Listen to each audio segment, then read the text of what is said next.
This is the Programmer Owl, and in this video I'm going to talk to you about one of the coding resources that I love, and it's a website called Online GDB, and it had been recommended to me by one of my professors in my C course, and I've used it for a variety of different languages because it'll let you kind of tweak and play around with your code without having to set anything in stone. You can just, see where you're making some errors, maybe where you're going wrong.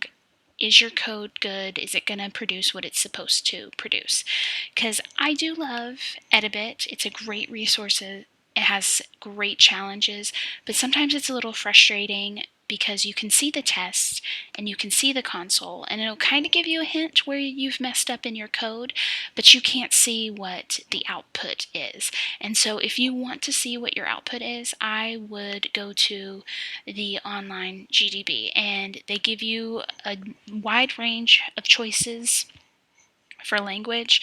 So I'm going to just choose Python and kind of walk through how I would check my work in an Edabit challenge if I was continuing to get a wrong answer over and over and over again. It's very frustrating and you don't know where you're messing up, and so sometimes it's nice to be able to run through your code and see what it's producing, and if it's just, like a little minor tweak you need to make, or if it's something completely huge and wrong.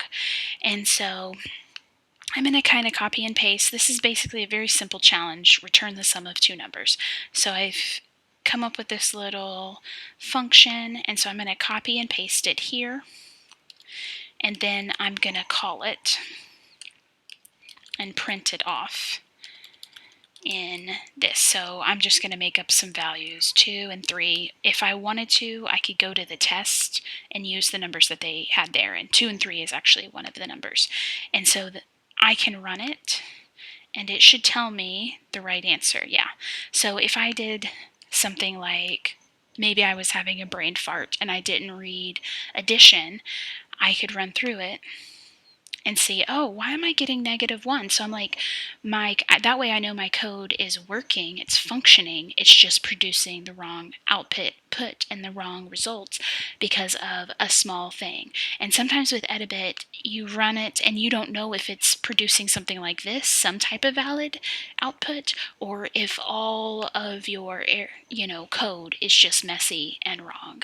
So I like to use, as a supplement to Edabit, especially as the challenges get harder and there's more code to kind of go through, this is a great way just to kind of measure how well you're doing with writing the code, if it's producing what you want to produce.